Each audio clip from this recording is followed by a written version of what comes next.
अस्सलाम वालेकुम वरहमतुल्लाहि वबरकातुहू। आज का जो टॉपिक है वो कुछ ज़्यादा ही इम्पोर्टेंट मुझे लग रहा था, क्योंकि मेरे पास काफ़ी ज़्यादा ऐसे बंदे आए जिनकी रिक्वेस्ट थी कि कोई ऐसी चीज़ खाई जाए जो बनाने में भी आसान हो और उसकी एफिशिएंसी भी बहुत ज़्यादा हो। जैसे कि आपको दिख रहा है कि शादी की फ़ौरन बाद कुछ लोगों ने बाहर जाना होता है, तो उनको बच्चे पैदा करने का बहुत ज़्यादा शौक़ होता है, जो कि ग़िज़ाओं की नाक़िस इस्तेमाल की वजह से काम ख़राब हो चुका होता है। तो इसके लिए जो नुस्खा तजवीज़ फरमाया हमारे हज़रात ने, उसमें से जो सबसे टॉप ऑफ द लिस्ट है वो है सालिब मिस्री।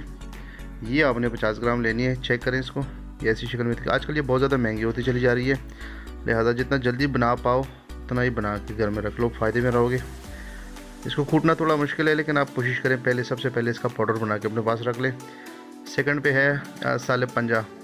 ये आपको शक्ल में भी ऐसी दिख रहा है, पंजे की तरह का होता है।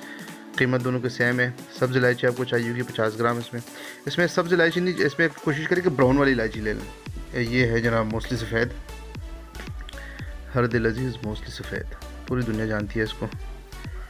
ये है छिलका इसबगोल। ये आपने सबसे एंड पे जब आप पाउडर बनाओगे सारी चीज़ों का, उसके बाद आपने ऐड करना है। मगज़ बादाम आपको चाहिए होगा 100 ग्राम, जैसे कि आपको स्क्रीन पे दिख रहा है। वीडियो को मैंने काफ़ी मुख्तसर बनाने की कोशिश की, लेकिन कभी कभी बढ़ जाती है, लिहाजा आप वीडियो ना पूरी देख लिया करें। बादाम जो आपके पास होने चाहिए वो ऑयली होने चाहिए, अमेरिकन बादाम बिल्कुल भी नहीं। ये मगज़ ख़यारीन है, ठीक है। चेक करें, पहचान कर लें, बहुत ज़रूरी है पहचानना। मगज़ बनोला, मगज़ बनोला भी आपके पास 100 ग्राम ही लगेगा। ये हो गया जनाब मगज़ बनोला। चेक करें, इस शक्ल की पहचान होती है इसको।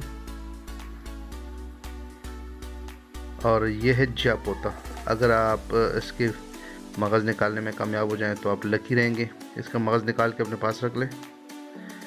और सतावर, ये भी काफ़ी जो है ना मनी को गाढ़ा करती है, और जो रिकत मनी है वो ख़त्म करती है। इसके मैं कोशिश करता हूँ ये जितने भी मक़वियात हैं इसके ऊपर जो एक एक चीज़ है उसकी खुसूसियात बयान करूँ, कोई वीडियो बनाऊँ इसके ऊपर इंशाल्लाह।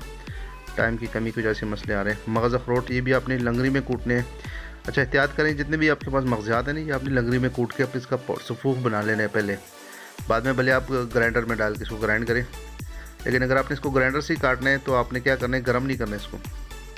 बस गन्ना गोरी मुझे खुशकिस्मती से पाउडर फॉर्म में मिल गया, लेकिन इसमें भी आपको थोड़ा सा एहतियात करना होगा। इस तरह के अब सब दिख जाते हैं इसमें। ये है पूजा मिश्री, ये है आपके पास 250 ग्राम। कोशिश करें तार वाली पूजा मिश्री लें, वो जेनवन होती है। बाकी तो चीनी को उन्होंने ऐसे वैसे किया होता है। तार, जिसके अंदर तार होती है ना, वही पूजा मिश्री है। मगज़ात को पहले लंगरी में कूटा, तो उसके बाद इसको ग्राइंडर में ऐड किया। ये वाली लंगरी हमारी काफ़ी काबिल एतबार लंगरी है। इसको तो जो मेरे पुराने सब्सक्राइबर है वो जानती हैं। अब इसको अपने पल्सेस देख के ग्राइंड करना है, और ये इसकी फ़ाइनल फॉर्म आपको इस तरह की दिखेगा। आपने क्या करना है हजरात के, आपने इसके अंदर ये वाला जो छिलका इसबगोल है सबसे एंड पे डालना है। सबसे एंड पे डालने का मतलब ये है कि अगर आप इसको इसके साथ ही ग्राइंड करेंगे तो छिलका इसबगोल ग्राइंड होने की वजह से कब्ज़ की शक्ल अख्तियार कर लेगी आपके लिए। तो जो चीज़ आप खाओगे उसमें आपको हो सकता है कि कब्ज़ की शिकायत आनी पड़े, इसलिए छिलका इसबगोल को सबसे एंड पे डालते हैं। इसको आप फिर कह रहे प्रॉपर तरीके से मिक्स करें, ताकि आपके साथ ना इसकी कोई प्रॉब्लम ना आए। जितना आप मिक्सिंग अच्छी तरीके से करेंगे उतना ही ये जो दवाई है उसके रिज़ल्ट अच्छे आने होते हैं, ठीक है। और ये 2 3 से 4 5 दफ़ा छन चुकी है, उसके बाद ये इसकी हालत बनती है। आपने बहुत एहतियात करनी है इसमें। तो 1 चम्मच सुबह और शाम आप नीम गर्म दूध के साथ ले सकते हैं। दुआ में याद रखिएगा। अल्लाह हाफ़िज़।